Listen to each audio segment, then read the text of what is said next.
Di dunia ini semua orang terlahir dengan sindrom Down. Mereka bahkan tidak bisa mengikat tali sepatu sendiri. Tapi ada satu anak laki-laki yang berbeda dari yang lain. Bahkan sebelum lahir, dokter sudah melihat sesuatu yang aneh di hasil pemeriksaan ibunya. Sejak kecil, orang-orang diam-diam mengintip lewat jendela hanya untuk melihatnya. Semakin ia tumbuh, semakin banyak orang berkumpul hanya untuk melihatnya. Saat masuk taman kanak-kanak, dia melihat semua anak punya tali sepatu kusut. Bahkan gurunya pun tak bisa mengikatnya. Namun anak ini dengan mudah membuka semua ikatan tali sepatu. Di ulang tahunnya yang kelima, dia mendapat sepatu kulit baru dan semua orang terkejut saat melihat dia mengikatnya sambil ditutup matanya. Sejak itu, setiap hari anak-anak berbaris hanya untuk meminta dia mengikat tali sepatu mereka. Suatu hari, orang tuanya membawanya menonton pertandingan tinju. Ia bingung melihat para petinju saling berpelukan bukannya bertarung. Lalu tiba gilirannya bertanding. Lawannya jauh lebih besar dan kuat, tetapi begitu bel berbunyi, dia langsung menjatuhkannya. Semua orang terdiam. Tim medis datang, tapi justru mengangkat si anak. Hasil tes menunjukkan dia memiliki satu kromosom lebih sedikit. Orang-orang mencarinya kemana-mana, di sakunya, di rumahnya, tapi kromosom itu tak ditemukan. Tahun demi tahun berlalu,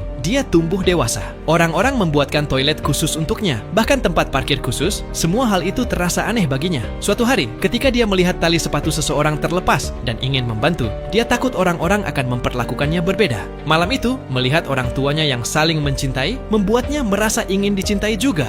Namun saat dia keluar, para gadis menutup tirai ketika melihatnya. Dia pun merasa kesepian. Saat orang tuanya membawanya ke psikolog, dia sadar bahwa dia terjebak di tubuh yang salah. Dia memutuskan untuk operasi agar bisa menjadi normal. Di rumah sakit, di ranjang sebelahnya, ada seorang gadis. Dia juga memakai sepatu bertali. Tatapan mereka bertemu, dan mereka terdiam. Untuk pertama kalinya mereka merasa ada orang lain di dunia ini yang sama seperti mereka. Sejak saat itu, mereka berdua mulai membantu orang-orang mengikat tali sepatu. Suatu hari mereka melihat ada orang yang menempelkan lakban di sepatunya, dan mereka mendapat ide yang sama. Tak lama kemudian, mereka menciptakan sepatu pertama di dunia yang bisa dipakai siapa saja. Sepatu ini begitu populer, sampai semua orang ingin membelinya. Dan saat itulah dunia sadar bahwa mereka yang dianggap lemah justru bisa membuat dunia menjadi lebih baik.